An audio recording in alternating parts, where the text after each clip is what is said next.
Et si le secret des coureurs est-africains était plus lié à des idées reçues qu'à de la science? Depuis des décennies, les coureurs de cette région du monde monopolisent les podiums des grandes courses internationales sans partage. Mais pour un Eliud Kipchoge, combien de coureurs ont été sacrifiés sur l'autel de la performance à tout prix?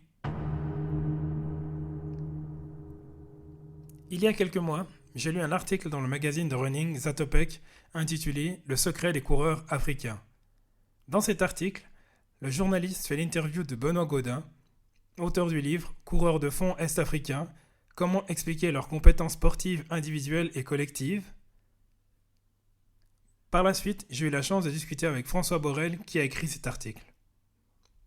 Nous avons pu évoquer les mythes et les croyances qui entourent la suprématie des coureurs de l'Est africain et surtout un système qui a été mis en place pour faire croire au monde entier que les Kenyans et les Éthiopiens sont une caste à part et qu'il suffit de naître dans cette région du monde pour faire partie des meilleurs.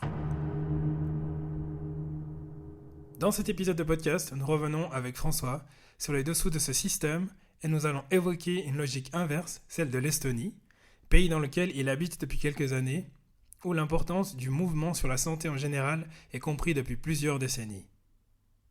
Il évoquera notamment le groupe avec lequel il s'entraîne, où sont actives, pour la petite histoire, les sœurs Luik, des triplés identiques qui avaient fait les gros titres pendant les JO de Rio en 2016 en participant au marathon olympique.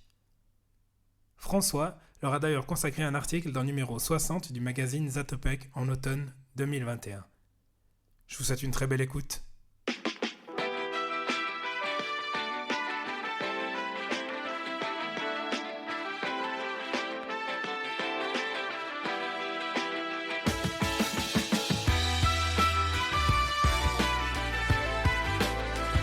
Bienvenue dans le podcast Au-delà du mur, le podcast destiné aux coureurs amateurs.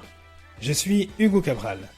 2 fois par mois, je vous donne rendez-vous pour aborder les sujets comme l'organisation quand on n'a pas de temps pour faire du sport, la nutrition avec des conseils pour toute la famille ou encore la préparation mentale afin d'atteindre vos objectifs tout en jonglant avec vos responsabilités parentales. Restez à l'écoute pour des conseils pratiques et des interviews inspirantes pour vous aider à construire votre propre champion.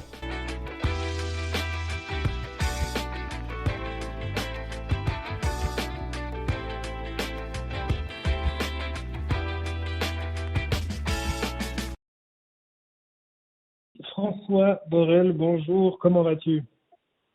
Ça va, écoute, merci de m'appeler.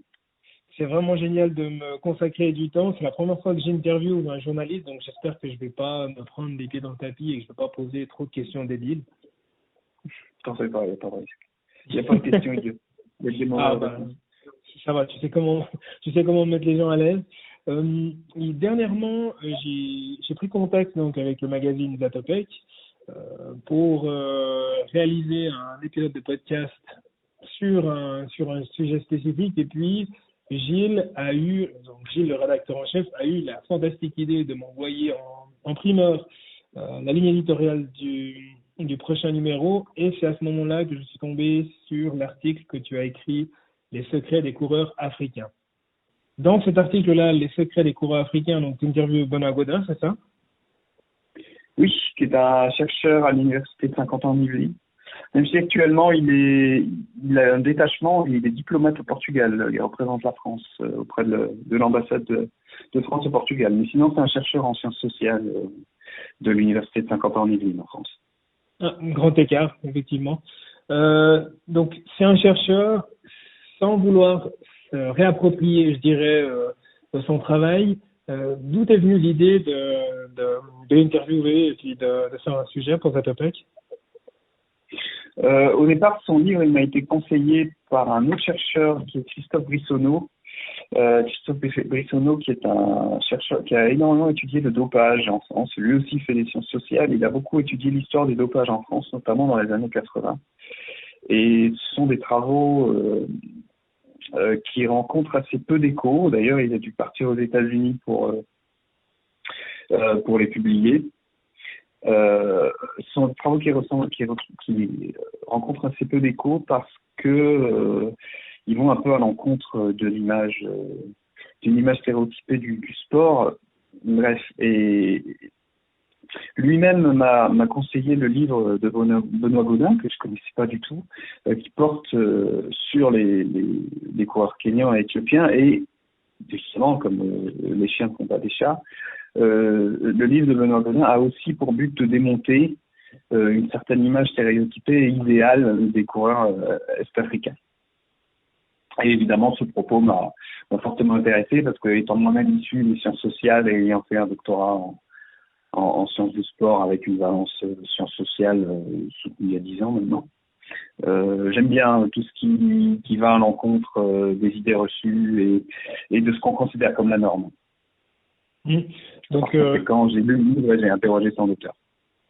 Donc, si on reprend ce fameux article dont on parle, que c'est le secret des coureurs africains, comment est-ce que, tu parlais des fameux stéréotypes que le monde et que les Occidentaux ils ont envers les Africains. Est-ce que tu peux nous en dire un peu plus? Alors, d'abord, c'est pas africain, c'est est-africain. Ici, ça se concentre sur 2 pays en particulier. D'ailleurs, c'est là que Benoît Gaudin a mené ses recherches de terrain et il y a passé 4 ans. Donc, c'est pas de la recherche de terrain épisodique. Il a passé 4 ans au Kenya et en Éthiopie, qui sont effectivement les 2 pays réputés pour dominer les courses de fond. Quand on dit courses de fond, c'est les grands fonds, 20 km, semi-marathon, marathon, essentiellement. Steeple, dans le cas du Kenya.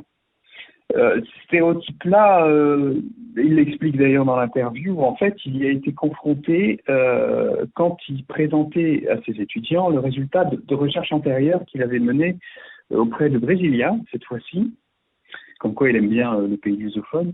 Auprès de Brésiliens, il était allé étudier la capoeira, qui est la danse guerrière désormais davantage folklorique qu'autre chose, qui est pratiquée au Brésil. Et quand il en parlait à ses étudiants répondaient mais c'est normal que les Brésiliens soient bons en capoeira puisqu'ils sont brésiliens. Donc en fait, il était confronté à une espèce de naturalisation d'un talent. Ici en l'occurrence, les Brésiliens sont doués pour la capoeira et il est évidemment mis en face de toute l'absurdité de cette idée-là, selon laquelle il suffit de naître dans un pays pour être bon dans une certaine discipline. Et quand, toujours avec ses étudiants, il essayait d'aller plus loin dans ses préjugés, de creuser un peu, d'essayer de voir combien étaient ancrés les préjugés sur le sport en général et plus seulement la capoeira, très vite ressortait le sujet aussi des coureurs africains. De la même manière que ses étudiants disaient c'est normal que les Brésiliens soient bons en capoeira, il lui disait aussi c'est normal que les Kenyans, les Éthiopiens, les Érythréens, voire les Marocains soient forts en course, puisqu'ils sont est-africains, etc. Et toujours en prolongeant cette ligne, Benoît Gaudin s'est rendu compte qu'il ne s'agissait pas seulement de ses étudiants qui étaient convaincus d'une sorte de talent naturel, de talent inné de ces ethnies-là pour la course à pied, mais qu'il y avait aussi une tentative de soubassement scientifique de cette idée-là, selon laquelle il suffirait de naître kényan, il suffirait de naître éthiopien pour être un bon coureur de fond. Il a voulu voir ce qui se cachait derrière cette idée, si éventuellement cette naturalisation d'un talent avait un quelconque fondement. Il en doutait beaucoup, et il a parfaitement raison d'en douter, d'ailleurs, on verra après. Il en doutait beaucoup, mais il a aussi voulu savoir comment s'était fabriquée cette croyance, d'où son enquête de terrain et ce livre qui en a résulté. C'est bien, enfin, c'est hyper intéressant l'analogie que tu fais parce que pendant que tu disais ça, j'avais toujours aussi le genre de stéréotype. On dit que les gens africains, enfin, ils ont rythme dans la peau, par exemple. Donc c'est vraiment quelque chose que je trouve qui a un écho quand tu en parles. Et puis dans ton article, tu utilises d'ailleurs même le terme d'un certain racisme, justement, d'une certaine tendance à vouloir banaliser, simplifier pour catégoriser justement des aptitudes qu'on attribue à une catégorie de personnes. Oui, j'ai un peu répondu à côté à ta question précédente parce que tu me disais quels sont les préjugés qu'on accole aux Africains. C'est de ce type-là. Voilà, tu as utilisé le mot toi-même et de toute façon, Benoît Gaudin l'a utilisé lui-même dans son livre et moi j'utilise et l'utilise dans l'entretien également, le mot de racisme, dans le sens où, de la même manière que Au XIXe siècle, on cherchait à différencier les races humaines en fonction d'une taille de crâne ou des choses comme ça, et on faisait des proportions de sang, des mulâtres, sang mêlé, quart, etc. Enfin, des trucs terribles. On reproduit d'une certaine manière ces idées-là en disant les Africains naissent avec, alors le rythme dans la peau, tu l'as dit, mais dans le domaine sportif, avec un don pour la course. Ils sont nés pour ça, ils ont les conditions idéales pour ça. Ça, c'est une forme de racisme dans le sens où on attribue à des ethnies des caractéristiques physiques différentes en fonction de l'endroit où elles viennent. Et on voit très vite venir effectivement que ça ouvre la porte à tous les préjugés possibles, y compris les plus horribles. Mais alors ici, ce qui est plus intéressant pour Benoît Gaudin, c'est de se rendre compte, comme je disais dans la réponse précédente, que derrière ces préjugés qui nous rappellent quand même les heures du colonialisme, à savoir que les Kenyans éthiopiens sont nés pour la course, il a trouvé des quantités et des quantités de travaux scientifiques cherchant à objectiver ces préjugés. C'est-à-dire que vous tombez face à des scientifiques d'un certain niveau qui ne veulent pas paraître racistes et qui sont même parfois très bien intentionnés, qui croient vraiment à ce qu'ils font. Je vous dis mais non, il ne s'agit pas de dire que parce qu'on est africain ou est-africain, on est meilleur à la course, mais parce que il y aurait au Kenya ou en Éthiopie une espèce de microcosme favorable au fait d'être très bons coureurs.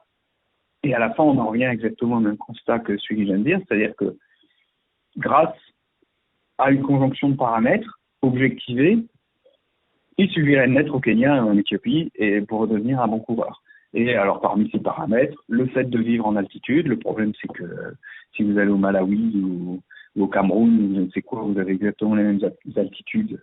Si vous allez au Népal, pareil, et c'est des pays qui ne produisent pas de coureurs. Ils ont cherché des avantages ethniques dans le sens où il y aurait des ethniques qui se posent de chevilles et de bras un peu plus fins que les autres. Là, de même, en fait, les caractéristiques physiques qu'on retrouve au Kenya et en Éthiopie n'ont absolument rien d'unique. Toute une batterie, en fait, de tentatives d'objectiver des préjugés qui sont très, très faciles à démonter, en fait. Et c'est cela que Benoît Gaudin démontre de façon... alors certes très exhaustive parce que c'est un livre de sciences sociales, mais aussi de façon assez claire et intéressante dans son ouvrage. Tu dis il s'affaire à démonter ce genre de préjugés-là. Néanmoins, si je regarde encore pas plus tard qu'il y a quelques semaines, quand le record du monde au marathon il a été battu, ça reste quand même des personnes qui viennent de cette région-là. Donc ça serait lié à quoi du coup? Alors voilà. C'est là que c'est intéressant, c'est-à-dire qu'en fait,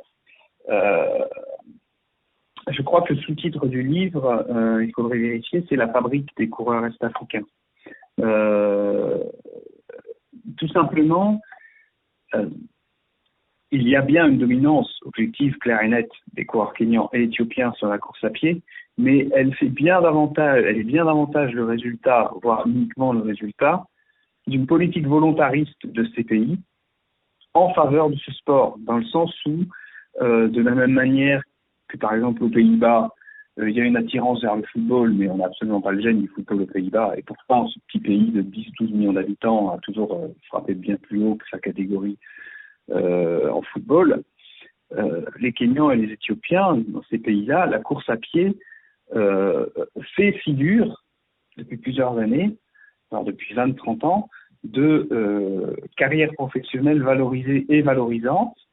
Quand en plus derrière, vous avez des scientifiques qui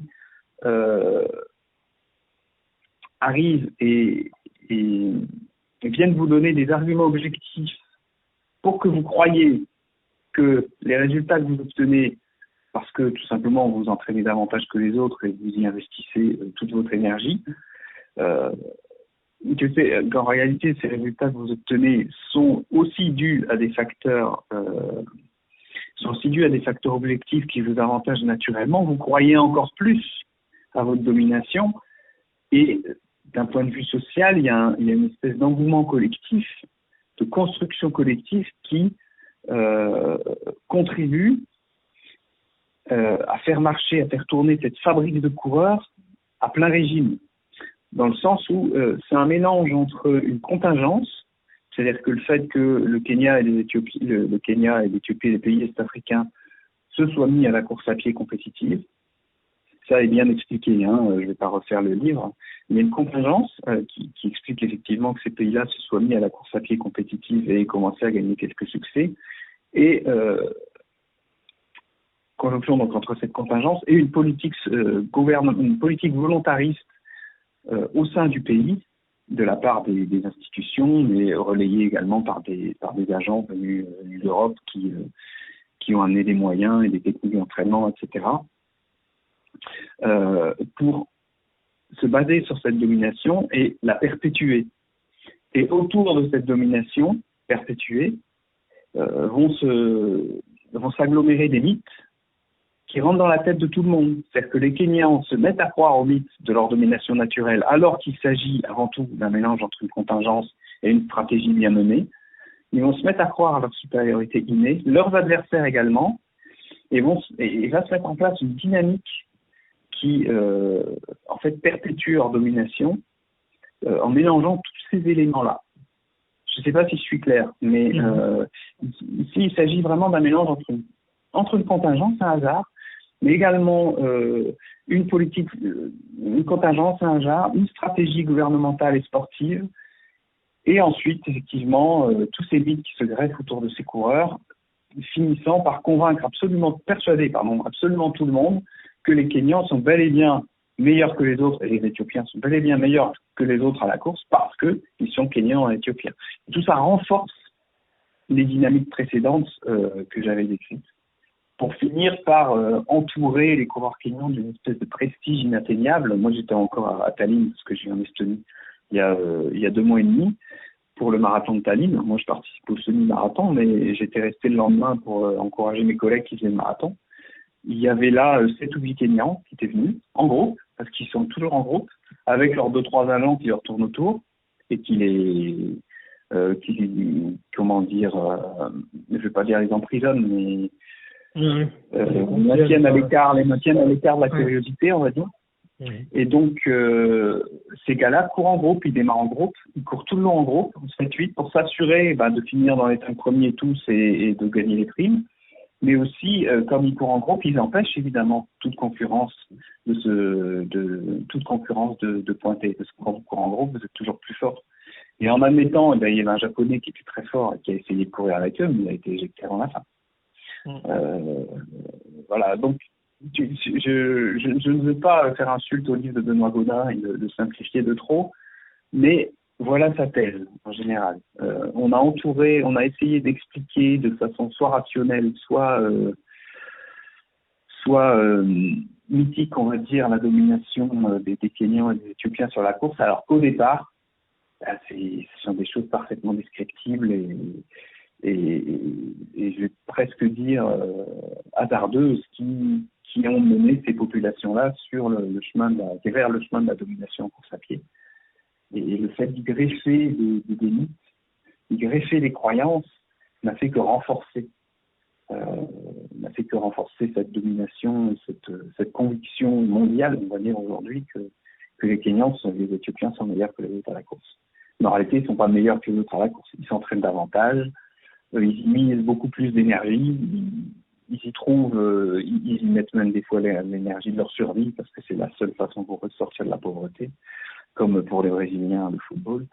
Donc voilà, c'est avant tout ça, il n'y a rien de magique derrière ça. Et le problème, et là je te rendrai la parole, le problème aussi pointé par Benoît Gaudin, c'est que cette pensée magique autour des Africains, comme quoi ils seraient meilleurs à la course que les autres, parce qu'ils sont africains, et interdit l'échec à tout Kenyan et Éthiopien, c'est-à-dire si un Kenyan ou un Éthiopien n'est pas bon à la course, comme un Français peut ne pas être bon à la course, ou un Suisse peut ne pas être bon à la course, on va se demander pourquoi, alors que c'est juste qu'il n'est pas bon, c'est tout. C'est pas... et deuxièmement, vous pouvez exploiter les Kenyans et les Éthiopiens jusqu'à la corde et les faire courir aux 4 coins du monde 5 marathons par an. Puisque selon l'argument fallacieux, ils sont faits pour ça. Puisqu'ils sont nés pour courir, faisons-les courir. en négligeant tous les paramètres de récupération et de nutrition et tout ce qu'on veut. Tu vois, donc il y a ce gros danger-là aussi. Ça reste extrêmement fort la manière en fait avec laquelle, alors je ne sais pas si c'était délibéré de la part de ces gouvernements justement d'il y a 20-30 ans d'insidieusement et méticuleusement justement commencer à faire croire et créer ces mythes. Néanmoins, il faut quand même admettre que ça reste quand même une efficacité redoutable. Ça, tu parlais d'un système, donc forcément j'imagine bien, comme on parle certainement aussi dans le livre de Benoît Gaudin et dans l'article de coureur jetable, c'est que, ok, des Kipchoge, il y en a un seul, donc pour qu'il y ait un Kipchoge, on n'imagine même pas le nombre de personnes qui ont fini sur le carreau. Et tu disais même que dans l'article, il y a des personnes qui s'inventent des histoires pour ne pas dire qu'elles ont échoué justement parce qu'elles étaient condamnées à réussir. Exactement, oui. Alors, il ne faut pas imaginer que en 1970, d'autant plus qu'à l'époque les États kenyans et éthiopiens étaient encore des États embryonnaires. Hein. Faut se rendre compte dans quel état étaient ces pays, dans quel état était le Kenya après les siècles de colonialisme. L'Éthiopie n'a jamais été colonisée, hein. Ça c'est un peu différent. Mais, le Kenya, c'était quand même un pays embryonnaire qui n'avait pas un État qui était capable de planifier de façon soviétique, on va dire, une politique sportive à long terme. Il y a eu un ensemble d'éléments qui se sont agrégés au fur et à mesure du temps pour aboutir à cette situation. Mais dans l'ensemble, il s'agit d'une construction sociale, c'est-à-dire que des gens ont les uns ensemble, les uns avec les autres, parfois certains sans même se rendre compte qu'ils participaient à la construction de quelque chose, ont bâti les structures permettant au Kenya de dominer la course. Mais voilà, comme Benoît Gaudin parle de coureurs jetables, ces éléments, cette fabrique de coureurs de haut niveau, c'est quelque chose qui est bâti sur de la destruction humaine. Mais vraiment, il faut comprendre que si le Kenya et l'Éthiopie parviennent à ce niveau de domination-là, c'est parce qu'il y a énormément de déchets, parce qu'il y a énormément de pauvreté dans ce pays. Les gens qui peuvent faire des études au Kenya feront des études, même s'ils sont très bons à la course. S'ils ont les moyens de faire des études supérieures, surtout à l'étranger, en Afrique du Sud, en Europe, ou aux États-Unis, qui est un peu le Graal pour eux, ils iront les faire. Les coureurs, c'est les pauvres. C'est les familles qui vivent dans des villages, etc. Ce sont eux qui vont tenter de devenir des coureurs de haut niveau et sachant que voilà, avec le temps, c'est devenu une carrière quand même reconnue. Et on va miser dans la famille, vous avez une famille de 7 ou 8 enfants, on va miser sur un des garçons pour qu'il devienne coureur à pied. La famille va y investir le peu d'économie qu'elle a, et c'est un pari extrêmement risqué pour cette famille-là, dans le sens où ce sont des familles qui n'ont quasiment pas un rond de côté. Elles vont sacrifier un des 8 enfants qui ne sera plus une aide à la maison et qui, au contraire, pendant longtemps, va seulement être une bouche inutile, comme ça, c'est Benoît Gaudin qui m'avait utilisé le terme pendant l'entretien. Il va être une bouche inutile, on va le nourrir pendant qu'il s'entraînera, mais au début, quand il s'entraîne, il ne gagne rien, il ne participe à aucune course, etc. Donc c'est un investissement de la part de la famille. Non seulement il ne travaille plus au champ avec la famille, mais en plus, il faut le nourrir et il ne sert à rien pendant un moment. Donc on attend de lui qu'une fois lancé dans la trajectoire, il devienne un bon coureur. Et des jeunes comme ça, qui se rendent compte qu'en fait, ils tiennent un peu le destin de leur famille en main, parce que, voilà, toujours, hein, ce mythe du coureur kényan est si fort que ça attire tous les ans des gens. Des gamins comme ça, comme je vous disais, il y en a plein. Donc, et qu'est-ce qui les fait rêver?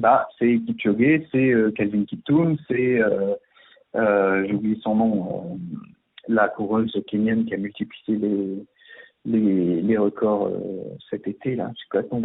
J'ai malheureusement plus son prénom en tête. Il y en a tellement qui défilent. Ouais, celle qui a battu tous les records CRA. On se souvient des hommes et pas des femmes. Ça, c'est du sexisme. Mais bref, ils ont cette image-là en tête et ils rêvent de le devenir. Mais évidemment, une fabrique à coureurs, et ne fabrique qu'à coureur jetable, a fortiori, on sait très bien qu'il y a 0,002% qui en sortiront et qui viendront effectivement de Kipchoge et qui effectivement gagneront leur vie grâce à ça. Les autres, soit ils passeront même pas, ils viendront ces gens-là qu'on décrit, ils passeront même pas le cut et puis ils oublieront qu'ils ont essayé de devenir coureurs parce qu'ils n'étaient pas bons pour ça, tout simplement, comme moi je suis pas très bon pour ça non plus. Et parmi d'autres, il y en a qui y arriveront, mais ils y arriveront pas suffisamment pour gagner des sous. Ils choperont une ou deux médailles une ou deux primes par-ci par-là, mais c'est rien. Et ils laisseront à 23 ans et ils seront obligés de se reconvertir d'une manière ou d'une autre et l'argent sera perdu. Et ils reviendront la queue basse. Et voilà. Mais le truc, c'est que si vous avez je ne sais combien de personnes attirées par le rêve du coureur, du coureur champion olympique ou champion du monde ou vainqueur du marathon de New York, convaincus que en plus ils ont de toute façon un don pour ça. Si vous avez avec ça des structures sociales qui ont été construites avec le temps, qui offrent des conditions d'entraînement spartiates certes mais efficaces parce que les Kenyans sont effectivement des coureurs magnifiques, il faut bien le dire. Donc les entraînements inspirent beaucoup de gens. Si vous avez toutes ces choses en place, vous aurez un afflux de candidats permanents. De gens qui rêvent qu'ils sortiront de la pauvreté grâce à ça. Vous avez exactement la même chose avec le football au Nigeria. C'est la même chose. Et alors là où on voit les quelques stars qui émergent, on oublie les milliers de forçats qui soit n'ont jamais couru, soit sont un peu courus, mais certainement pas assez pour gagner leur vie et sont redevenus se retourner à une certaine misère. Enfin, on ne leur souhaite pas. Mais, donc, en fait, voilà, derrière le prestige du coureur kényan qui fait rêver, derrière toutes ces belles histoires, j'en parlais au début, démonter les belles histoires, derrière les belles histoires des coureurs est-africains, en réalité, il y a une réalité sordide. Et c'est celle-là, une fois de plus, que Benoît Gaudin décrit très bien.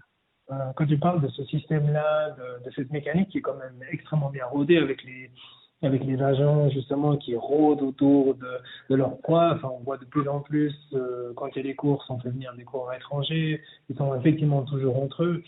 Cette catégorie, je dirais, cette caste à part, ça a l'air d'être tellement fort. Comment est-ce que ça va se passer? Est-ce qu'on en a pour 100 ans? Alors, Benoît Gaudin, on lui posait la même question, parce qu'on se la pose en lisant le livre.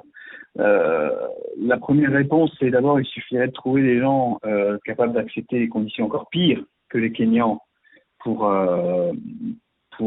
les dépasser, en fait. Bah, il faudrait du temps, parce que c'est tellement efficace qu'effectivement, ça ne viendrait pas du jour au lendemain, mais c'est un petit peu comme dans la division. Là, il s'agit d'une division internationale du travail sportif, mais c'est comme dans la division internationale du travail industriel. Les industries textiles ont changé de pays, sont passées au Vietnam, etc., parce qu'on pouvait payer les Vietnamiens 10 fois moins. Alors, si on trouve des Kenyans qui sont prêts, pas des Kenyans justement, mais des individus, je ne sais rien, des Cambodgiens, prêts à accepter des conditions 10 fois pires que les Kenyans, donnez peut-être 10-15 ans, et puis vous aurez des Cambodgiens sur les podiums. Bon. Ça, c'est une possibilité. L'autre possibilité, c'est tout simplement, et là, elle est spécifique au sport, c'est que quand vous êtes à la première place, tout le monde cherche à vous faire tomber d'une façon ou d'une autre. Aujourd'hui, battre un Kenyan en marathon, c'est le Graal, quoi. Et forcément, c'est un peu comme l'érosion un peu comme l'érosion sur les rivages, en fait. C'est qu'à force de gratter la domination kenyane, elle va peut-être finir par s'effriter et par s'écrouler. Il faut savoir que les Kenyans ne sont pas les premiers nationaux, la première nationalité, les Éthiopiens non plus, dont on dit qu'ils sont faits pour la course et qu'il suffit d'être né chez eux pour être excellent en marathon. On disait ça des Finlandais dans les années 30 et ça a duré longtemps. On pensait qu'il suffisait de s'appeler Paro Nurmi ou de s'entraîner avec lui pour devenir une star. On sait que Paro Nurmi se dopait, par exemple. Et la course à pied finlandaise n'a plus de signification internationale à l'heure actuelle. En revanche, une chose qui est encore bien réelle, c'est qui est l'héritage et qui, je pense, est social. C'est la seule chose vraiment intéressante à conserver de cet héritage sportif, c'est qu'en Finlande, il y a une culture de l'éducation physique et de l'éducation sportive qui est bien plus ancrée et généralisée, et de mon point de vue, mais je suis un peu subjectif, efficace et intéressante et éducative que dans le pays dont je viens, qui est la France, mais même que beaucoup de pays occidentaux, etc. Je dis que j'ai un avis intéressé sur la chose parce que moi je viens d'Estonie, donc qui est un pays de culture similaire.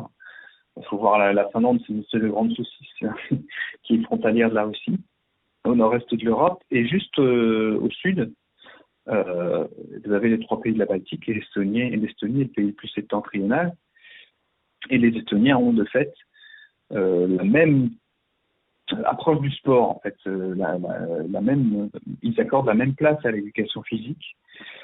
Ils sont d'ailleurs producteurs d'excellents athlètes. Ils produisent bien plus d'excellents athlètes pour leur population que n'en produit par exemple la France. La proportion d'athlètes de haut niveau produite par l'Estonie par rapport à sa population d'1,3 million d'habitants est bien supérieure à la proportion d'athlètes de haut niveau produite par la France par rapport à ses 68 millions d'habitants par exemple. J'espère être compréhensible quand je dis ça.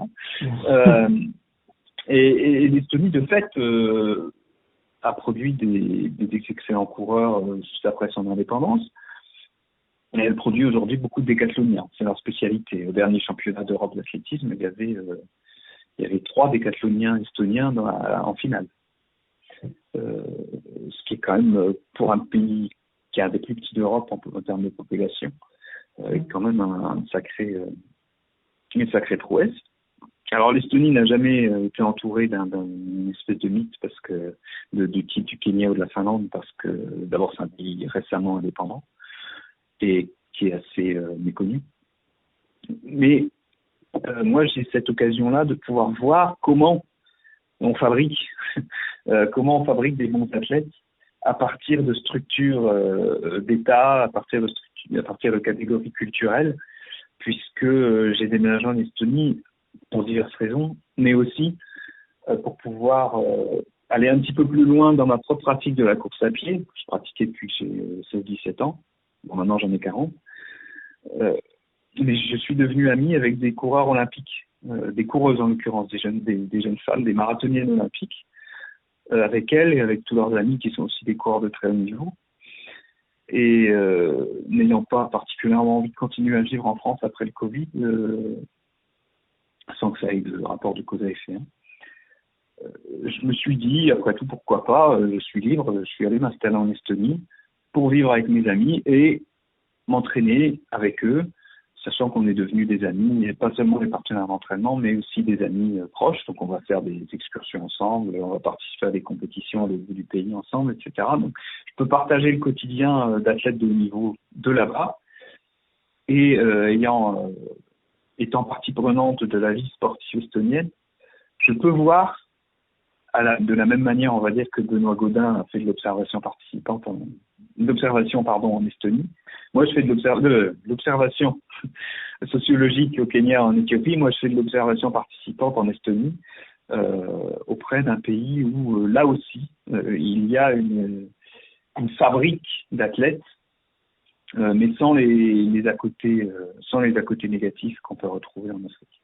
Et tu penses que, étant donné que c'est pas forcément un pays justement comme la Finlande où ça avait été décrété justement dans les années 30 que c'était une fabrique à coureurs, qu'est-ce qui a fait que l'Estonie a pris quand même le chemin vers, je dirais, un des pays plus en tout cas en termes de pratique sportive, et qu'est-ce qui a fait que justement les Estoniens soient si motivés à persévérer?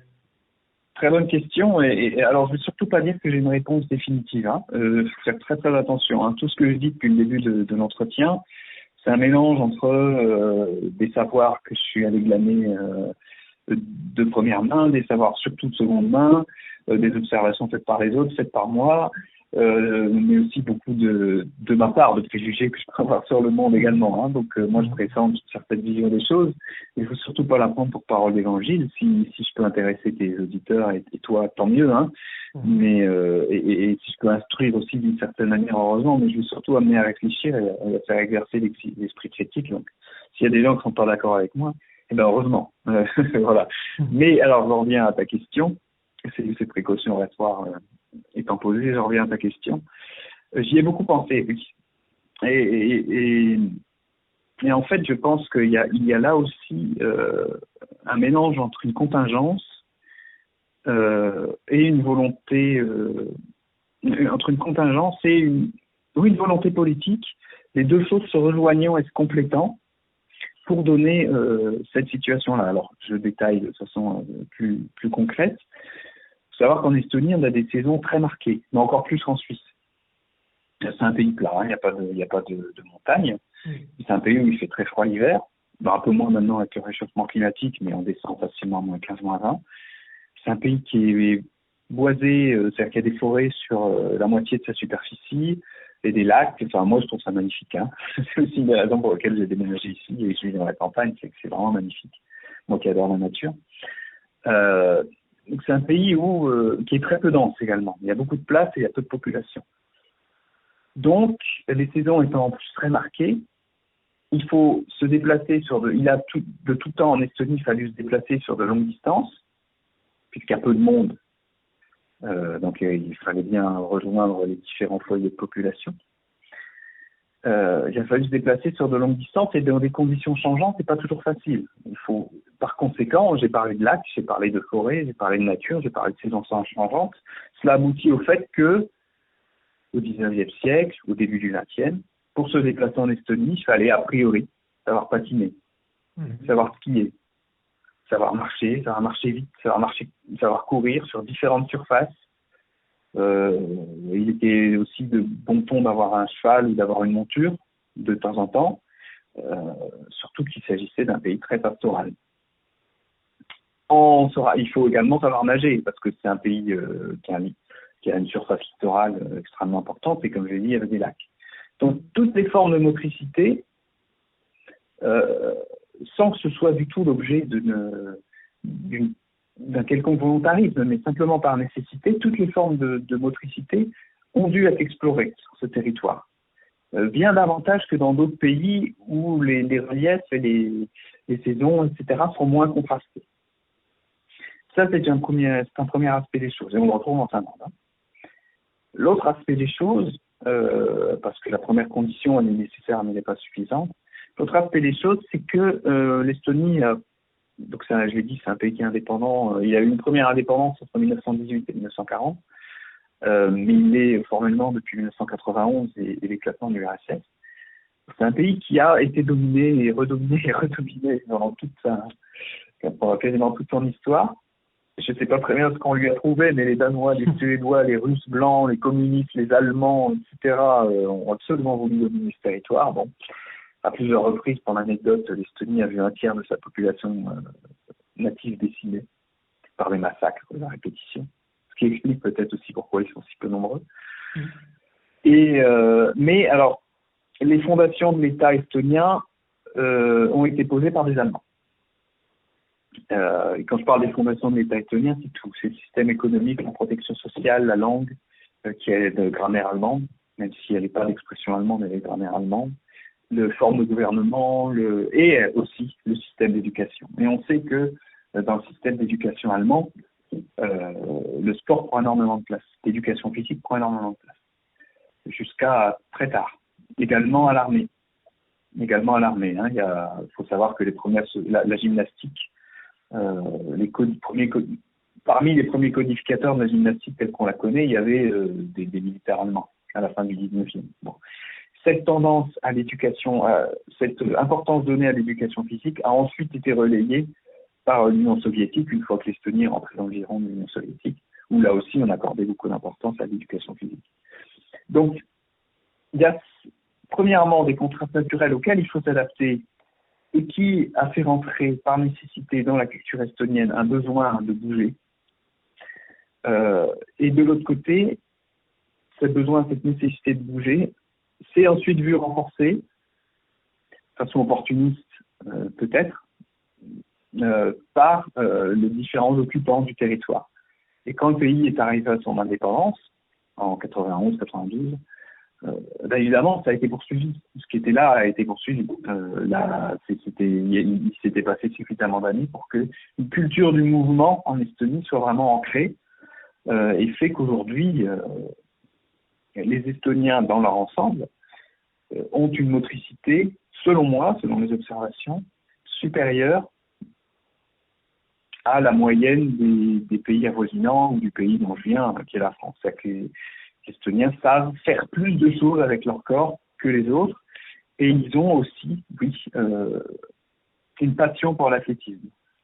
Vous avez la course à pied. Vous avez des courses à pied, un calendrier compétitif qui est foisonnant. Il y avait quasiment autant de courses compétitives qu'en France, j'exagère un peu, alors qu'il y a 35 fois moins d'habitants. Mais même une ville, il n'y a pas très...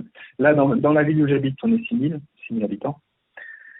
Elle organise un marathon à ski, un marathon à pied, un 10 km en juin, et plein d'événements sportifs dans l'année de plus ou moins grande importance. Et on est 6 000. J'ai une ville de 300 habitants qui est à 10 km de chez moi, qui organise son 10 km en juin tous les ans, pardon. Une ville de 300 habitants. Et il y a 90 participants. Donc il y a vraiment une culture de ça. Mais voilà, et pour l'anecdote également, moi, les amis dont je te parlais, les marathoniennes, sont les sœurs Loïc. Ce sont des triplés identiques. Oui. C'est très rare, hein, des triplés identiques.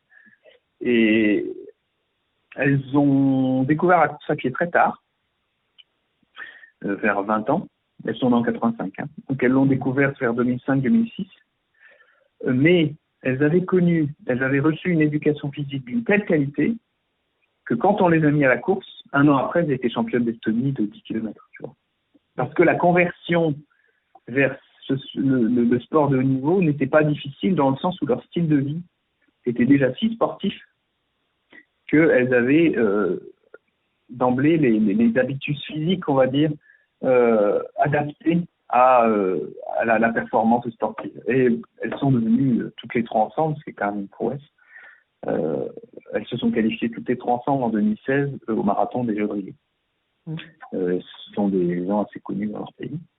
Bon, depuis, elles sont plus professionnelles, elles continuent à courir à un très haut niveau, genre de 10 000 en 35 minutes, etc. Mais elles sont redevenues amateurs et elles animent un groupe de coureurs de niveau disparate. Et c'est avec ces gens-là que je m'entraîne. On a des marathoniens amateurs, mais qui font de 2h33, Silver, il fait 2h39. Tu vois, donc un marathonien amateur qui fait 2h39, c'est plus vraiment un amateur.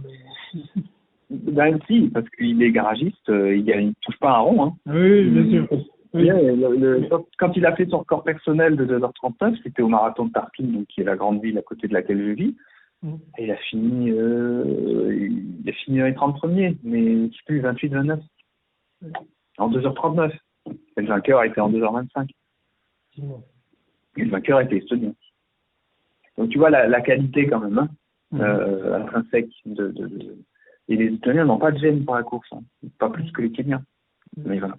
Mais je dirais, alors, ils ont cette culture-là, mais quelle est aussi la part, sans vouloir faire le technocrate occidentalisme, mais quelle est la part de la récupération, quelle est la part de la nutrition, quel rôle est-ce que ça joue selon toi justement sur leur niveau de performance? Parce que peut-être qu'ils ont des conditions aussi météorologiques qui sont relativement dures.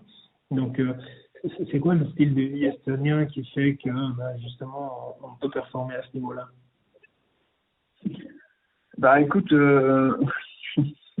justement, moi, de ce que j'observe, je suis même un peu dégoûté parce que ils font pas grand-chose, hein, de ce point de vue. Du point de vue entraînement invisible, ça les intéresse pas des masses. Hein.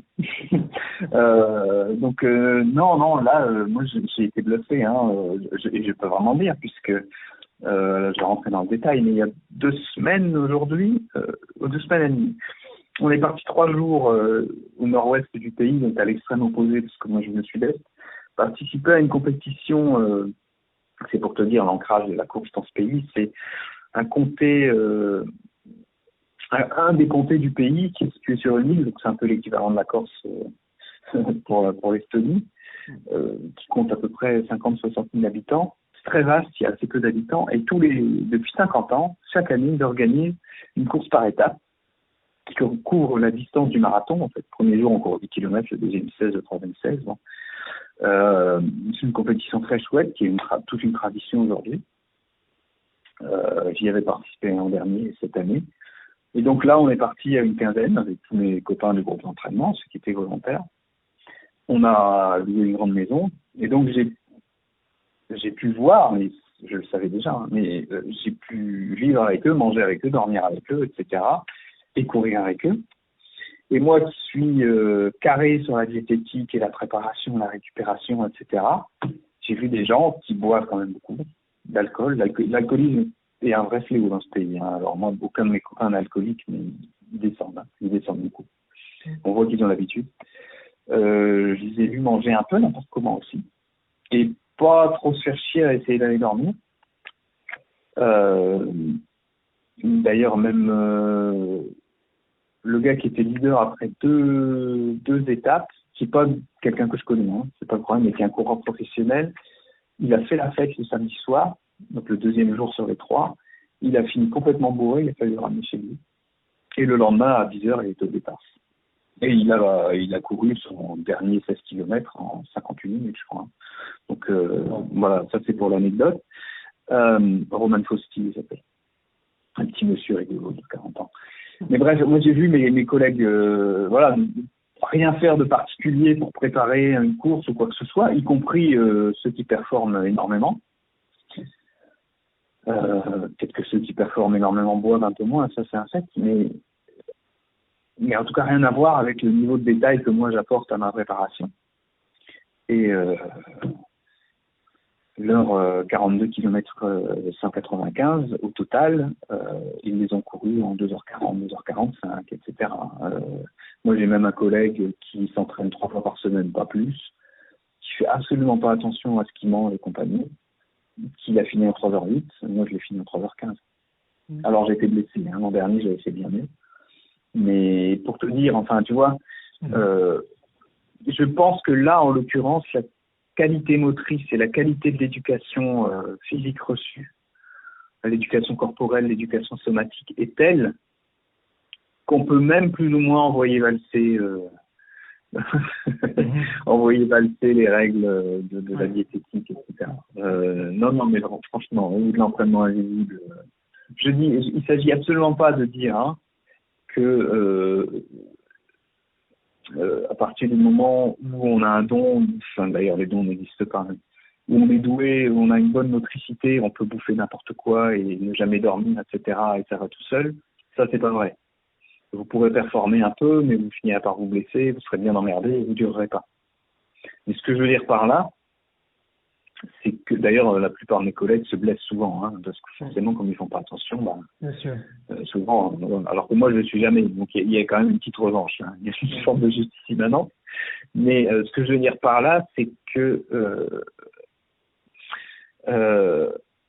une bonne éducation physique reçue quand il faut, c'est-à-dire à l'âge prépubère, juste post-pubère, quand votre corps est en train de se faire, si à ce moment-là, vous recevez une bonne éducation physique, vous développez un peu tous les types de mouvements, vous développez tous vos muscles, quand le sport est encore un jeu. Si à ce moment-là, vous recevez une bonne éducation physique, c'est un gros avantage pour le reste de votre vie. Ça, c'est indiscutable. D'ailleurs, il y a un chercheur français qui a fait beaucoup de recherches là-dessus, de l'université de Toulouse, lui c'était auprès d'Ivoirien. L'âge 12, 13, 14 ans, il est crucial, vraiment crucial. Donc ça veut dire qu'il faudrait que l'ensemble des enfants, justement, avant la puberté, en tout cas, ils fassent de l'athlé. De l'athlé, oui, du sport bouger, quoi. Tu vois, tout au long de l'enfance, avoir des opportunités pour bouger. Oui, tout simplement. Moi, ici, mais c'est vraiment toujours cet ensemble-là entre des contingences et une culture, et c'est ça qui est passionnant d'observer. Les enfants ici font ce qu'ils veulent, presque, enfin, ils font ce qu'ils veulent. Donc on leur met pas de frein aux enfants. Moi je vois des enfants de 8 ans qui prennent le bus de nuit tout seul, enfin de nuit, le bus de 8 heures du soir tout seul, tu vois. En France c'est inimaginable. On ne laissera jamais un gosse de 8 ans prendre le bus à 20 heures. On se dirait mais qui sont ses parents, c'est des parents indignes, etc. Ici il y a une voilà la liberté de mouvement des enfants. Et quand je dis liberté de mouvement, c'est dans tous les sens du terme. Autonomie des enfants. Dans liberté de mouvement, il y a autonomie de comportement. Ils peuvent faire beaucoup de choses qu'on interdit aux enfants ailleurs.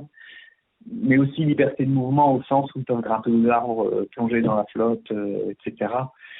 Elle est bien plus grande que moi, ce que j'ai pu observer en France. Pas seulement en France, au Portugal, au Royaume-Uni, etc. Et ça se retrouve chez les adultes. Ça se retrouve chez les adultes parce que vous avez des adultes qui ont eux aussi un rapport au mouvement qui sera plus enthousiaste. Oui. Par exemple, il y a des plaines, ce qui s'appelle des mangovaliacs, des yeovaliacs, qui sont en fait des grandes plateformes en pleine ville, d'accès public, hein, c'est absolument pas payant.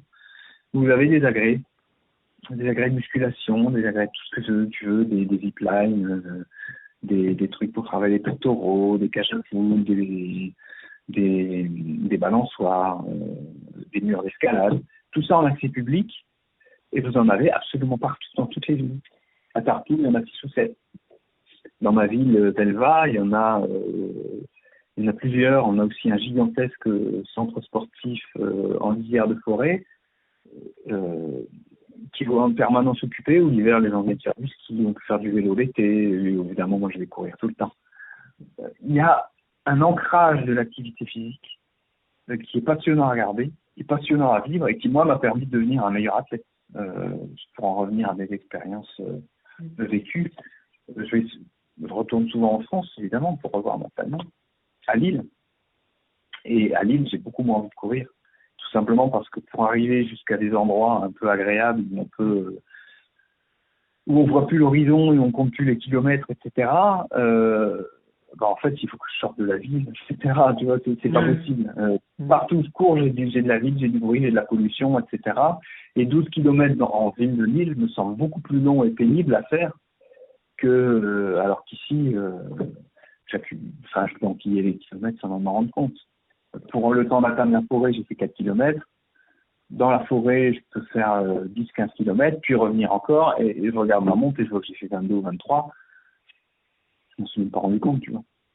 Il y a un élément justement dans ce que tu disais avant et dans les propos que tu cites là, c'est vraiment cette sensation. Alors il y a des gens qui appellent ça le flou pour se dire justement que tous les paramètres sont réunis pour qu'on fasse une performance. On n'a plus l'impression de sentir qu'on est dans l'effort. Et dans ce que tu me racontes, j'ai l'impression que les Estoniens, en tout cas, ils ont cette sensation-là. Pour eux, c'est pas quand ils font de la course à pied. Nous, courir, on se dit, allez, ils sont en train de transpirer, en plein effort, alors que eux, c'est nouveau un jeu. C'est un peu comme les Raramuri dans le livre Born to Run, où quand on lit le livre, on a l'impression que c'est un jeu, c'est une danse pour eux. C'est vraiment quelque chose d'extraordinaire. C'est davantage ça. Alors, il ne faut pas s'imaginer que les 1,3 million d'Estoniens sont tous des grands sportifs. D'abord, il y a beaucoup de pauvreté dans ce pays. C'est un des pays qui reste quand même les plus pauvres de l'Union européenne. J'ai parlé de l'alcoolisme tout à l'heure. Une bonne partie de la population, leur seul souci, c'est combien je vais gagner à la fin du mois, est-ce que je pourrais continuer à me payer mon loyer et ma nourriture. Donc, ces gens-là, ils ne font pas de sport. Tout simplement parce que le sport, c'est un loisir et il faut pouvoir s'offrir. Mais concernant les gens qui sont quand même un peu plus aisés que ça, avec qui j'ai contact, soit mes amis, soit les gens que je peux voir dans les structures sportives que je fréquente, oui, chez eux le sport c'est pas du tout vécu comme ah ouais, faudrait que je me mette au sport parce que j'ai 2 kilos de trop. Parfois ils ont 2 kilos de trop, mais ils y pensent même pas. Ils font du sport parce que c'est dans leur dans leur mode de vie, dans leur mœurs. Ils sont pas nés avec, mais ils ont été éduqués avec. Oui, il y a un lien il y a un lien à tisser entre l'Estonie et ce que j'observe en Estonie et les propos de Benoît Gaudin, pour y revenir. C'est que les sœurs Louick, quand elles étaient sportives professionnelles, alors c'est vraiment des jeunes femmes. Alors leur nom de famille s'écrit Luik, ça veut dire cygne en estonien, l'oiseau. Donc c'est un joli nom de famille. Elle s'appelle Leila, Lina et Lily. J'invite les gens à découvrir, parce qu'il y a plusieurs vidéos à leur sujet sur Internet. C'est vraiment des filles adorables et c'est des très bonnes amies. Et c'est des personnes exceptionnelles. Donc voilà, j'en profite pour faire leur promotion, entre guillemets. Parce qu'on parle toujours bien des gens qu'on aime. Voilà, mais quand elles étaient professionnelles, c'est-à-dire à l'époque où elles ont participé aux Jeux Olympiques, aux alentours de 2016, elles allaient en camp au Kenya. Parce qu'énormément de gens vont s'entraîner au Kenya. Pour la simple et bonne raison qu'on s'améliore toujours à s'entraîner avec les meilleurs, qu'on peut profiter de leur structure et de l'émulation qui figure parmi eux et de leurs compétences. Ce sont des gens très compétents. Ça, il n'y a aucun doute là-dessus. Ce sont des gens très compétents, mais ils sont devenus compétents. Ils ne sont pas nés compétents. Il y a aussi énormément de dopage derrière, mais bon, ça c'est un sujet qu'on aurait pu aborder, qu'on n'a pas abordé, mais qui est abordé dans le livre. J'en reviens donc au Kenya, c'est que on pourrait croire, vu de loin, que quand par exemple Kelvin Kiptoum, explose le record du monde du marathon, les Kenyans s'en réjouissent, parce que fierté nationale, etc.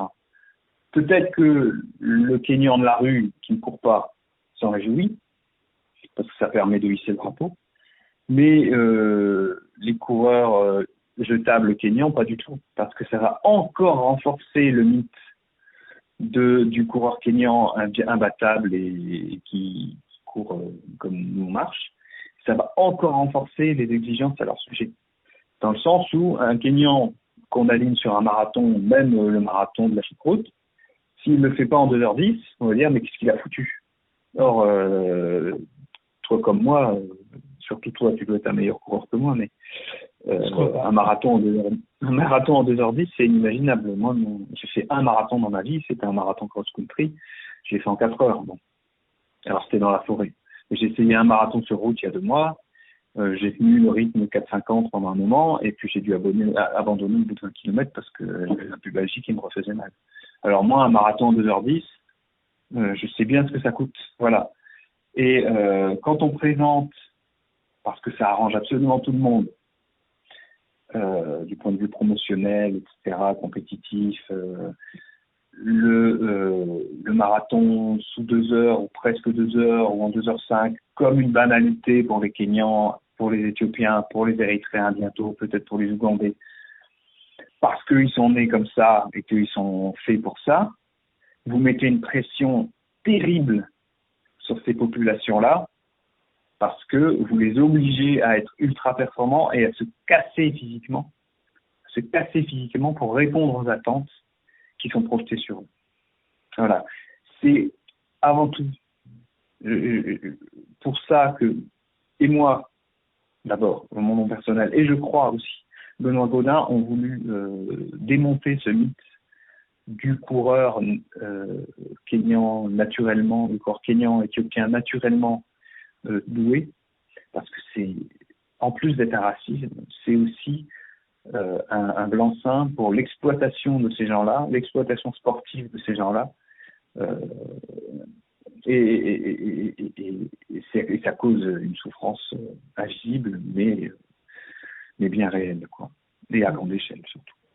Ah, c'est très juste ces propos que tu as. Alors, je dirais ça résonne encore plus dans le monde dans lequel on vit.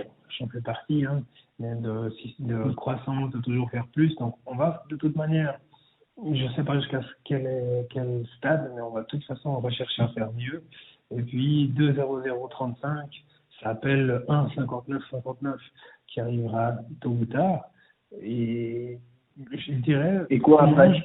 Voilà, c'est ça. Je ne vois pas de point d'inflexion qui ferait que justement on rentrerait peut-être dans une logique à l'estonienne. Alors j'imagine bien qu'ils ne font pas de courir pour la beauté du geste, quoique si ça se trouve peut-être que si. Mais je m'imagine bien quand même qu'à un moment ou à un autre, on va plutôt arrêter ce genre de pratique et puis revenir quand même vers d'autres vers d'autres valeurs, vers d'autres nécessités. Alors, effectivement, il y a encore beaucoup de personnes qui, malheureusement, vont souffrir sur le chemin. Moi, ce que je vois, c'est un peu la même chose qu'au point de vue individuel, quand tu t'es donné à fond dans un projet pendant 2-3 ans. Et une fois que tu as atteint ce projet, il y a le risque de décompenser très fort. Je crois que le jour où le marathon va arriver enfin à son machin du 1h59-59 officiel et non pas fabriqué comme l'avait fait Kipchoge à une certaine époque. Donc le record du monde de marathon sous 2 heures homologué. Ils vont, j'espère en tout cas, qu'ils vont se regarder dans le miroir et dire mais c'est quoi ce absurde et faire une grosse dépression collective. Au lieu de se lancer encore vers je sais pas quel niveau d'objectif absurde quoi. Parce que il faut quand même toujours relativiser les chronos de ces conneries. Moi, je t'ai parlé de mes chronos que je faisais sur marathon et compagnie. Des fois, je leur accorde trop d'importance et à chaque fois que je leur accorde trop d'importance, à mon niveau, j'en souffre. Soit je me fais mal, soit je suis déçu, soit je profite pas de ma course, etc. Donc, c'est bien beau la compétition, c'est bien beau les chronos. C'est rigolo, ça apporte une petite couleur à ce qu'on fait. Mais la quantification de l'être humain, pour moi, c'est quelque chose d'extrêmement dangereux. Et c'est surtout, une traduction létale, une traduction très dangereuse et létale du technicisme et du capitalisme. Et donc, voilà pourquoi il faut lutter contre. Mais bon, on voit bien qu'en sport, pour l'instant, c'est un combat avant. Mais peut-être est-ce que le jour où on atteindra le sous 2 heures, par la force des choses, on sera obligé de se poser cette question-là du pourquoi on fait toutes ces conneries, puisque maintenant on n'arrivera plus à aller plus haut. Je sais pas. J'ai hâte que Kelvin Kiptoum break la case des 2 heures, justement, pour qu'on se repose cette question-là. Et à cette occasion-là, je t'inviterai et puis on débattra sur qu'est-ce qui pourrait se passer ensuite. Éventuellement. Ceci dit, il faut pas attendre de passer 2 heures pour s'interroger nous-mêmes, hein, si on y est. Donc pourquoi pas. Tant que si on est là, autant se poser la question de pourquoi on court et pourquoi on accorde telle importance au chrono. On n'est pas obligé d'attendre que les 2 heures tombent. Hein. On peut commencer à notre échelle, mais effectivement, du point de vue, oui, du point de vue collectif et du sport de haut niveau, on attend effectivement ce moment où l'obsession du chiffre et du toujours plus haut, plus loin, plus fort sera enfin interrogée. Pour l'instant, on n'y est pas. Merci infiniment François pour ce partage extrêmement riche et puis sur cette analogie que tu as faite, qui n'était pas évidente entre les pays de l'Afrique de l'Est et puis l'Estonie. Et puis je te souhaite un bon vent et je me réjouis de pouvoir reparler avec toi. À bientôt. Ciao, ciao.